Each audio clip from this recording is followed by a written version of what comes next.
It all started when I went on a stargazing experience 2 years ago to bid farewell to what felt like a heavy decade of experiences.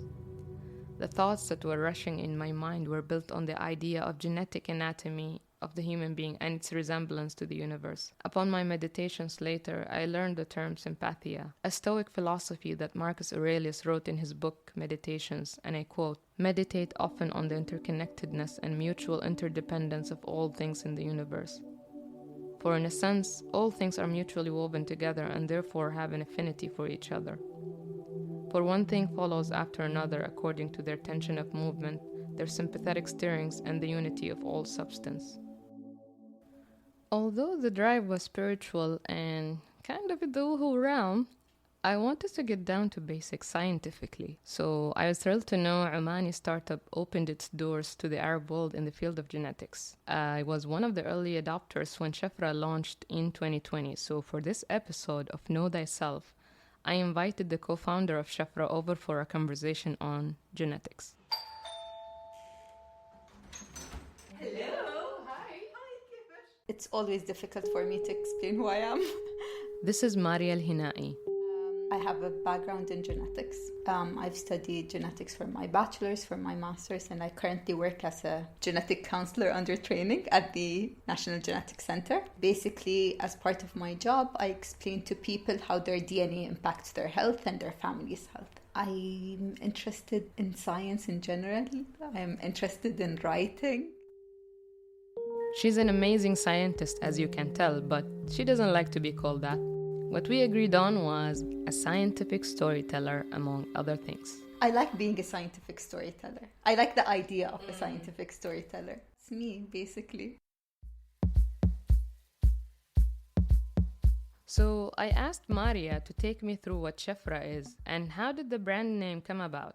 So Shafra is an at-home genetic testing company, and what we do is that we want to make genetic testing accessible to people in the region. The way you get a genetic test is usually related to diseases, wanting to know if you're a carrier to a certain disease or if you're likely to develop certain diseases, and you do that in the hospital. We wanted to introduce genetic testing to people in a way that is not disease related. I think it's one of those things I'm most excited about, the name. I came up with it while driving. I came up with the name before actually wanting to do. Like, I remember when I came up with the name, I was like, if I ever open a lab or something, I'm going to use the name. So the name comes from Shafra, is the word for code, the DNA code or the DNA sequence. So that's where the name comes from. And I didn't want something that, like DNA or straight up name that's directly associated. Yeah. But I wanted something that would still be understood if someone hears it. I wanted it to be Arabic because we are targeting Arabs for Shafra. The thing is, because Shafra could also mean blade, so we get that asked. We do also get people telling us they're excited about the name because they made the link, so it's nice. I really enjoy writing stories in general, and I really, really love biology and genetics. The thing I always hear from people is that it's too complex. I know, probably because I've studied it for too long, that I know the details so much. Breaking down the stories and breaking it down in a stories format always makes it more interesting. And it's an easy way for people to digest something very complex. Now, as part of my job, I basically have to explain that. I have to explain how genetics, which is something very complex and probably not everyone knows about, and I have to break it down in a way where they understand how that is impacting them. Let's take a step back and understand the process to get your genetic results done from home. It's meant to be a simple process. So you order your kit on our website. We deliver the kit to your house with instructions on how to collect your sample. The steps would include something like not eating for 30 minutes before collecting your sample. We take a saliva sample, so you have a certain tube that comes with your kit and you spit in it. You request for a pickup of that sample. We come and pick it up and we send it to our accredited labs. They do the sequencing from the sample and they send to us the raw data. Shafra's team basically analyzes the raw data and gives you your results on the website. It usually takes around 6 to 8 weeks for the results to appear on your account on the website. We are currently using a type of test that looks at around 750,000 points in your DNA. And these are certain locations. So it's not the entire DNA, entire genome, but like certain parts of it. That covers 750,000 points. How do we come up with the results? Is that from these 750,000 points, we have researchers all over the world that are looking at certain associations between certain changes in your DNA and what they impact. So this is where Raya's work comes in. Dr. Raya Al-Maskari is her co-founder and chief scientific officer of Shafra. And basically she goes through research paper and published articles where there has been scientific evidence proven to be associated with certain places in your DNA. Before we started recording, we were talking about the caffeine, for example, caffeine metabolism.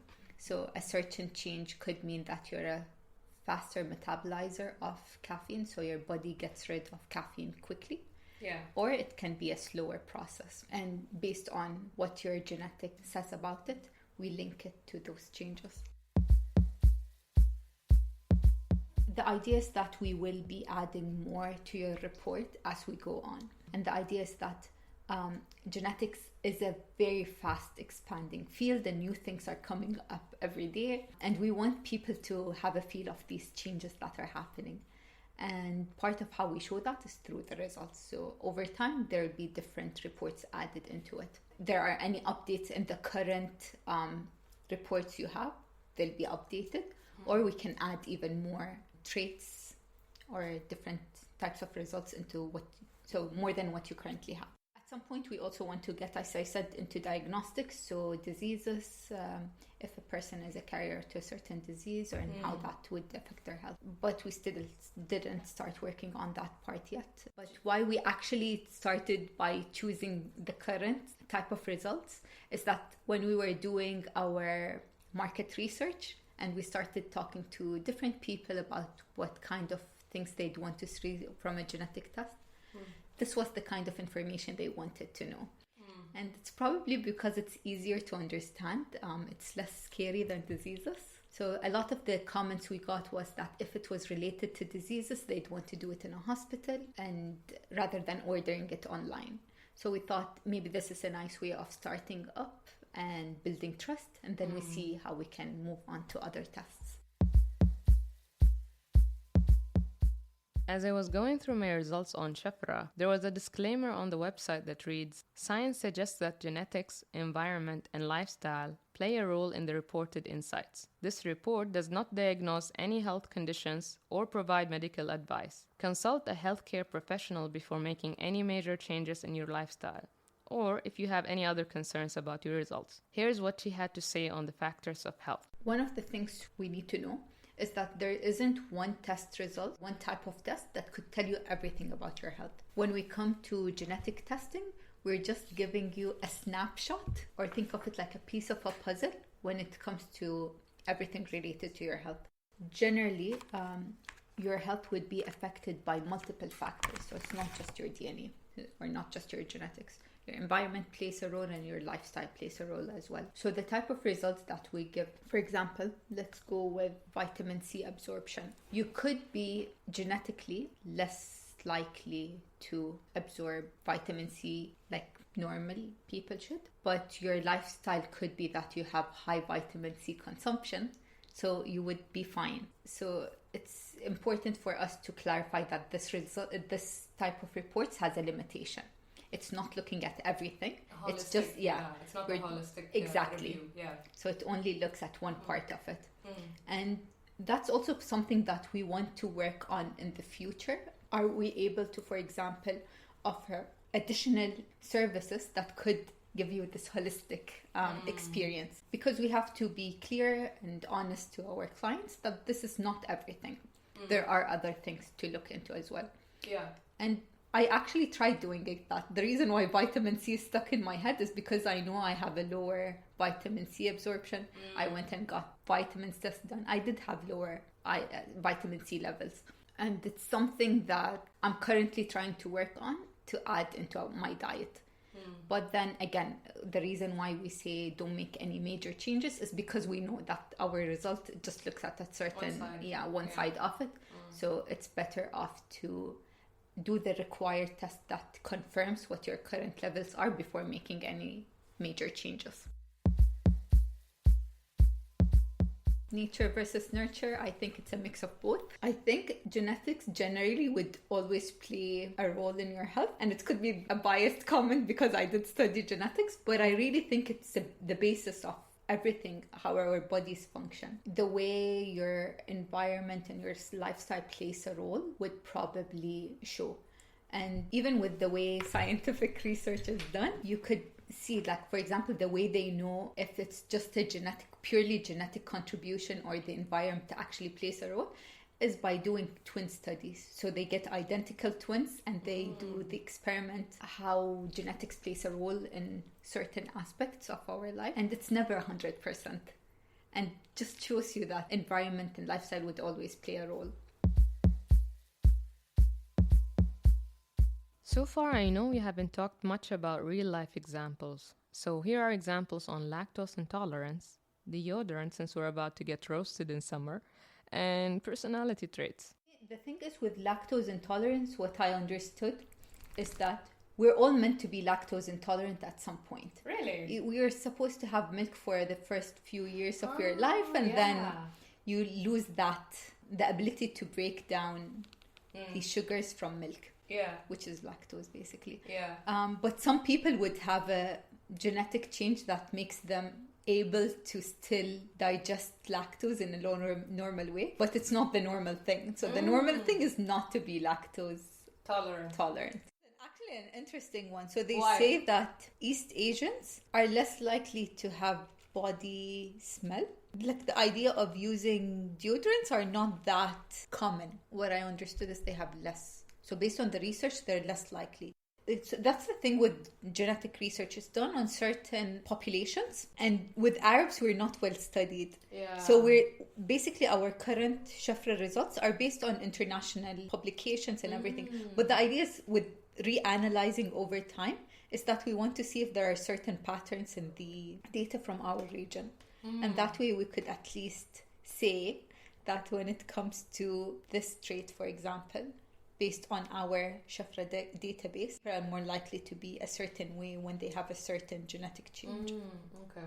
But the majority of the data being used in research is from Caucasian populations or white people or white ancestry. But there is a movement towards inclusivity of different populations in research. So it is a topic that's being discussed in the scientific community on how to add more diversity into that research.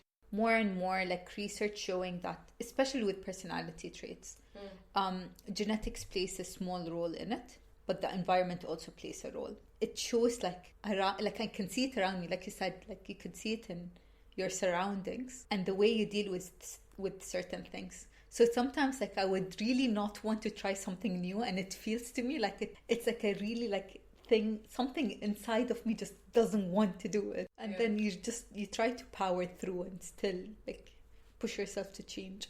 And the more you do it, the more you're comfortable. The first time I heard of Shafra, I was really excited and curious to know about myself in a new way. Here's Maria's observation on why many people joined and what she's curious about. Majority I've noticed, for example, is that they've done the test out of curiosity. They wanted to see what the results would say. And even though when we marketed it at the beginning, it was marketed as something to help you make lifestyle changes. But we've noticed that people were just interested to see what kind of results they'll get. I haven't seen someone who made big changes. One of the clients that we've asked his feedback on, he mentioned something about getting tendon injuries when he does things like CrossFit. To him, he was like, okay, that makes sense. I probably shouldn't be very aggressive when doing my exercise. How long has he tried it out? I'm not sure. At the end of it, how long have we given the results? I think it's less than a year since we gave people the results. So it's interesting to go back and see if they did any lifestyle changes. One want to see someone whose results actually match the way they currently are, and they're happy with it. Like, they're not actively trying to change it. On that interesting note, I wonder if any of what was shared in this episode made you curious to discover what your genetics say about you. If you're interested to discover Shafra, check the website and the social media in the show notes. This has been your host, Maria Ocean, created for the Gola project. But before we close, remember when Maria mentioned her love for writing earlier on? I asked her to narrate one of her beautiful pieces she wrote for her sister to close the show with, and she graciously agreed. I don't remember when it started exactly, but I realized that writing letters was something I actually enjoy. And I decided to start writing these letters to my sister every birthday. But this letter I actually wrote on her birthday. And it says something like, "Dear Sestra, since I'm almost 30 and you're 32, I think we owe it to the mature side in us to get a letter for a change. Let's leave our half-lives for the half-birthdays. I now see things clearer, so trust me when I say this. I think I'm somehow stuck in the mirror you broke in your flat in Newcastle, or the mirror I broke in my flat in Leeds, whichever it was. Either way, I'm your mirror just like I'm your cane. So listen up. Despite it all, the years in the hellhole and the missed opportunities, you're a better fit for this. Whatever you thought were traits I had were actually a reflection of the ones you had. I believe without you realizing, you shaped yourself with your weird mind shenanigans, thinking you were shaping me for a version you might have been in different circumstances. And it might have worked for a while, but you're built of magic, baby. Sorry the maturity is seeping between the lines. After all, I'm only almost 30. Let's admit you have it all. Wit, strength, empathy, and drive. Trust me, you're self-driven. You drove up and down the mountain, damn it. Since I'm almost 30 and you're 32, be my mirror, my cane and shield. I dare you to read it without singing it. Because solidarity, Aya. Happy 32.